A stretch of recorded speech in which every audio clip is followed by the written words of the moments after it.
بخشاینده و مهربان. امراض خیلی هیولا بود. گفت پهلوان برو خدا یارت، یه طوری میشه. امیر شهزاد آمد در برابر آقا ابوالفضل گفت جوان میدانی چه به سر من آوردی؟ 4 پسر از دست من رفتن که تمام دنیا ارزش داشتن. آقا ابوالفضل فرمودن غمین مباش، خود هم مصمم سفر خواهی شد. چند سال سوارکاری؟ امیر شهزاد گفت خیلی. برای چی؟ گفت تنگ اسبت خوب نبستی. امیر شهزاد نگاه کرد، تنگ اسب نگاه کنه. حضرت ابوالفضل با شمشیر طوری سرش زد که 17 گام فرار کرد و بی سر افتاد. تمام لشکر آقا ابوالفضل شناختن. اول نمیشناختنش، بچه‌ای بود میان لشکر دور میزد.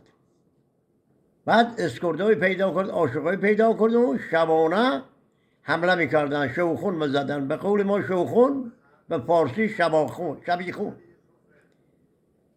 کاری کردن. اول زمستان شد، یه شوخ سردی بود و شب عربا میگن شب لیلة الحریر.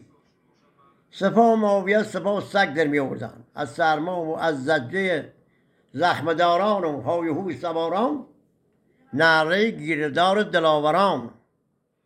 دشت صفین شده بود، زمین 6 شد و آسمان گشت 8.